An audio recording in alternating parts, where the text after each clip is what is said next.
Okay, കഴിഞ്ഞ video abrupt ആയിട്ട് പോയി. ഇപ്പോൾ ഞാൻ ആ പ്രോബ്ലത്തിലേക്ക് വരാം. ഞാൻ ആ പ്രോബ്ലം ഓൾറെഡി ടൈപ്പ് ചെയ്തിട്ടുണ്ട്. Wedge a has to be driven for tightening a body B loaded with 2000 Newton weight as shown. If the coefficient of friction for all contact surface is 0.25, find the force P which should be applied to the wedge. അപ്പോൾ ഇവിടെ tightening എന്ന് പറയുന്ന word വളരെ key ആണ്. അപ്പോൾ ഞാൻ figure വരയ്ക്കാം. Figure നിങ്ങളുടെ ബുക്കിൽ തന്നിട്ടുണ്ട്. അപ്പോൾ ഞാൻ ഫിഗർ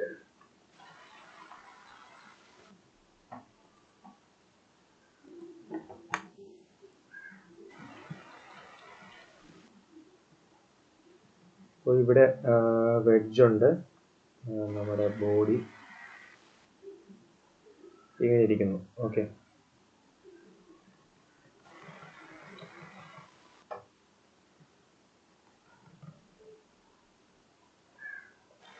ഇതും ഒരു കോണ്ടാക്ട് സർഫസ് ആണ്. നിങ്ങളുടെ ടെക്സ്റ്റ് ബുക്കിലെ ഫിഗറിൽ ഇവിടെ ഗ്യാപ്പ് ഇല്ല.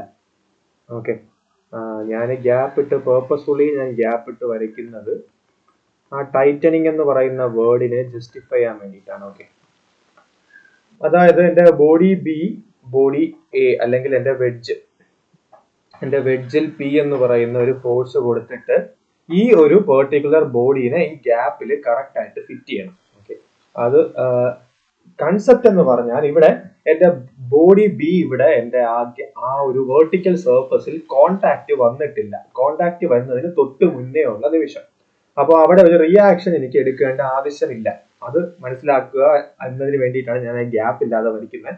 എക്സാമിന് ഇങ്ങനെ ഒരു ക്വസ്റ്റ്യൻ ചോദിക്കുകയാണെങ്കിൽ, ലെസ് ലൈക്ലി ആണ്, ചോദിക്കുവാണെങ്കിൽ ആ ഫിഗർ ചിലപ്പോൾ ചേർത്ത് തന്നെയായിരിക്കും തന്നിരിക്കുന്നത്. പകരം ടൈറ്റനിങ് എന്ന് പറയുന്ന ആ വാക്കിൽ നിങ്ങൾക്ക് ക്യാപിറ്റലൈസ് ചെയ്തിട്ട് ആ കോണ്ടാക്ട് ഇല്ലാത്ത ആ ഒരു സിറ്റുവേഷൻ ഗസ് ചെയ്തെടുക്കാൻ പറ്റണം. ഓക്കെ, അപ്പോൾ ഈ ഒരു ആംഗിൾ 15 ഡിഗ്രി ആണെന്ന് തന്നിട്ടുണ്ട്. ഇനി ഞാൻ ഫ്രീ ബോഡിയിലേക്ക് പോവുകയാണ്. ഞാൻ ആദ്യം വെഡ്ജിന്റെ ഫ്രീ ബോഡി വരയ്ക്കും.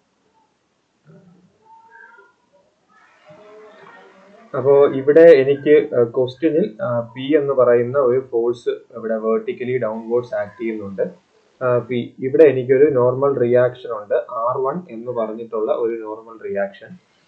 വെഡ്ജ് താഴോട്ടാണ് മൂവ് ചെയ്യാൻ ശ്രമിക്കുന്നത് എന്നുള്ളത് കൊണ്ട് ഈ കോണ്ടാക്ട് സർഫസ് ഒരു ഫ്രിക്ഷണൽ റെസിസ്റ്റൻസ് മുകളിലോട്ടായിരിക്കും കൊടുക്കുന്നത് 0.25 R1. FR = mu × N. എന്ന് പറയുന്നത് എന്റെ നോർമൽ റിയാക്ഷൻ.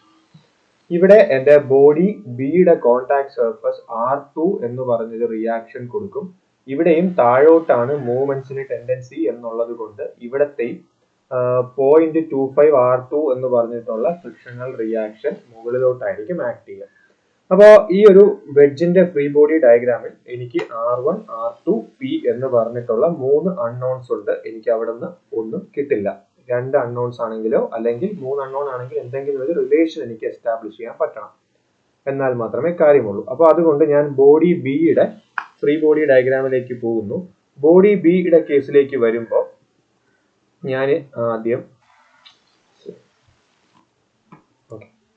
ബോഡി ബിയുടെ വെയിറ്റ് W അല്ലെങ്കിൽ വെയിറ്റ് എന്ന് പറയുന്ന 2000 ന്യൂട്ടൺ താഴോട്ട് ആക്ട് ചെയ്യുന്നു. ബോഡി ബിനെ നമ്മൾ വലത്തേക്കാണ് മൂവ് ചെയ്യാൻ ഉദ്ദേശിക്കുന്നത്. അപ്പോൾ അതിന്റെ ഫ്രിക്ഷണൽ റെസിസ്റ്റൻസ് 0.25 R3 എന്ന് പറയുന്നത് ഇടത്തേക്ക് ആക്ട് ചെയ്യും. ഈ ഒരു ഗ്രൗണ്ട് സർഫസ് R3 എന്ന് പറഞ്ഞൊരു നോർമൽ റിയാക്ഷൻ കൊടുക്കും. R2 എന്ന് പറഞ്ഞിട്ടുള്ള ഒരു റിയാക്ഷൻ ഇവിടെ ഉള്ളിലേക്കും 0.25 R2 എന്ന് പറഞ്ഞിട്ടുള്ള ഒരു ഫ്രിക്ഷണൽ റിയാക്ഷൻ ഇവിടെ ഡൗൺവേർഡ് ഇൻക്ലൈൻഡ് ഡയറക്ഷനിലേക്കും ആക്ട് ചെയ്യും.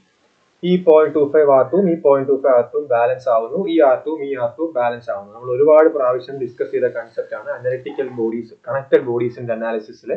അതുകൊണ്ട് ഞാൻ അത് അവിടെ റിപ്പീറ്റ് ചെയ്യുന്നില്ല. ഈ ഒരു ആംഗിൾ 15 ഡിഗ്രിയാണ്. അപ്പോൾ നമുക്ക് ബോഡി ബി എടുക്കുമ്പോഴത്തേക്കും R2 R3 എന്ന് പറയുന്ന അൺനോൺ മാത്രമേ ഉള്ളൂ. അപ്പോൾ പിന്നെ ഒന്ന് W ആണ്. അപ്പോൾ ബോഡി ബിയിൽ നിന്ന് എനിക്ക് കാര്യങ്ങൾ കണ്ടുപിടിക്കാൻ പറ്റും. ബോഡി ബിയുടെ ഒരു ജോയിന്റിലേക്ക് ഞാൻ അതിനെ റെഡ്യൂസ് ചെയ്ത് കഴിഞ്ഞാൽ 2000 ന്യൂട്ടൺ താഴേക്ക് R3 എന്ന് പറഞ്ഞ റിയാക്ഷൻ മുകളിൽ ഗ്ലിച്ച് വരുന്നുണ്ടല്ലേ.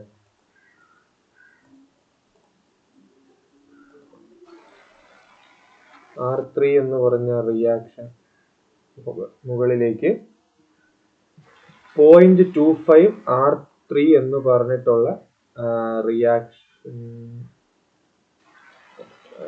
റൈറ്റിങ്ങിന് ചെറിയൊരു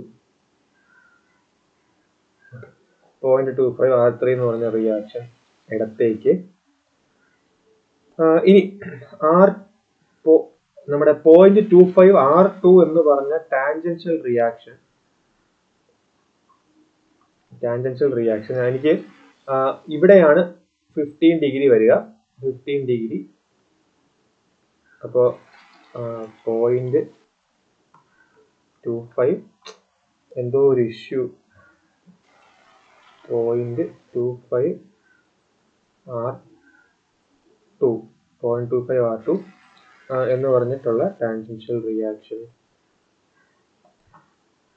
അപ്പോൾ അതിന്റെ റിസോൾട്ട് കമ്പോണന്റ് 0.25 R2. കമോൺ, ഇത് ഒന്നുമില്ല കേട്ടോ, എൻ്റെ റൈറ്റിംഗ് പാഡിൽ ചെറിയൊരു എറർ. കറക്റ്റായിട്ട് ഞാൻ എഴുതുന്നത് പോലെ അവിടെ തെളിഞ്ഞു വരുന്നില്ല.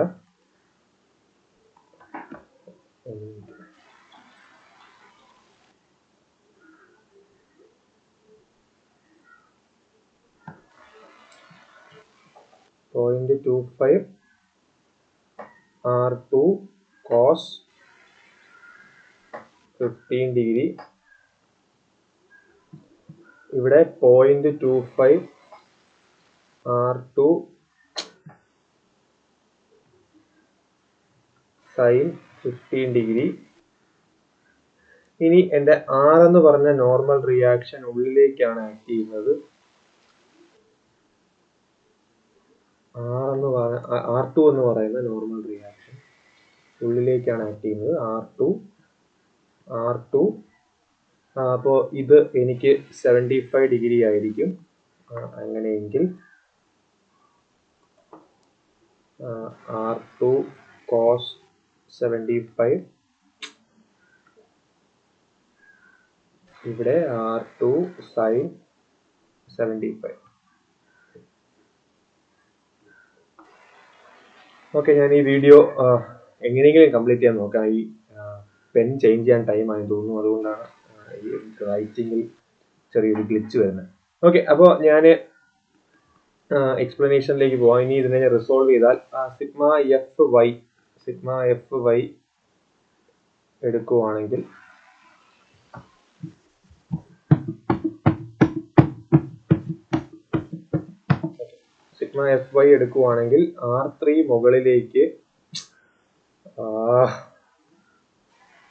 R3 മുകളിലേക്ക് ഞാൻ കുറച്ചുകൂടെ സ്ലോയിൽ എഴുതാപ്പോഴത്തേക്കും റീഡബിലിറ്റി വരും. 2000 ന്യൂട്ടൺ താഴേക്ക് -0.25 R2 cos 15 താഴേക്ക്, R2 cos 75 താഴേക്ക്. അപ്പോൾ എൻ്റെ ഇക്വേഷൻ എന്ന് പറയുന്നത് R3, ഞാനത് step skip ആക്കുവാണ്. R3 0.25 cos 15 plus cos 75, R3 minus 0.5 R2 equal to 2000 എന്ന് കിട്ടും. ഇക്വേഷൻ 1. ഇനി ഹൊറിസോണ്ടൽ ഇക്വിലിബ്രിയം എടുത്തു കഴിഞ്ഞാൽ R2 sin 75 minus 0.25 R2 sin 75. ഞാൻ എഴുതുന്ന ഒന്നും തെളിയുന്നില്ല. 0.25 R2 sin. ഞാൻ അതിനെ സിംപ്ലിഫൈ ചെയ്ത് എഴുതാം ഫൈനൽ ഫോമിലേക്ക്. കണക്ഷൻ്റെ എന്തെങ്കിലും ഇഷ്യൂ ആണോ?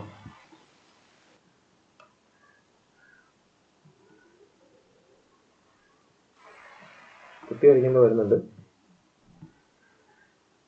അവിടെ R2 ഇല്ല, എഴുതാൻ പറ്റുന്നില്ല.